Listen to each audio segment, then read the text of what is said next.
Ito na naman. Ang video, ito, ilalapag na. Oh. Ang titingnan mo, para di ka malito, pag ito siya at saka yun, parehas yan sila lahat.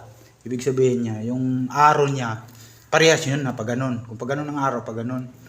Oh, ganun lang anuhin mo sa tile kung saan yung mga design niya. Ayan, ito, design niya. Oh. Parehas doon, oh. Parehas na yan sila lahat. Ganun talagang, tandaan mo ito. Nandito lagi talaga. Yun, oh. Oh, ganyan. Oh, tapos, pukpukin mo na to. Namupantay dito sa isa. Tapos may tansi ka, papantay dito sa tansi ito. Ganyan. Oh, yun, ang plane yan siya.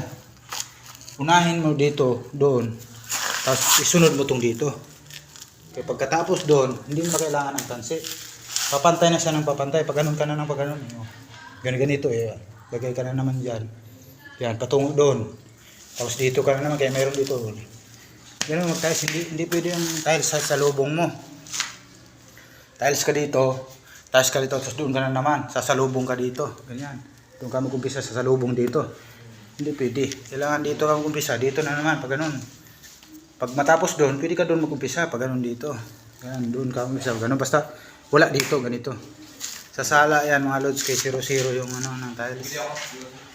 Kaya ang maganda dito, pag ano mo, lapag, dito lapag, pwede ka pag ganun dito, pwede ka pag ganun doon. Pero mas maganda dito ka patungo para makuha mo na itong tansi. Yan, papantayan siya lahat eh. Ganun ano layout ng ano mga lods. Sa tiles, mag-tiles mga lods. Kahit tiles lang yan, pero hindi basta-basta ano yan, dahil oras magka-diferensya to, malaking trabaho. Mas lalo na pag ulitin. Malaking trabaho yan. Ayan, lods, isa dyan kakapak mga lods. Pag ano mo dyan, dandahan mo grinder yan. Na hindi madama yung isa, kay 0-0 siya.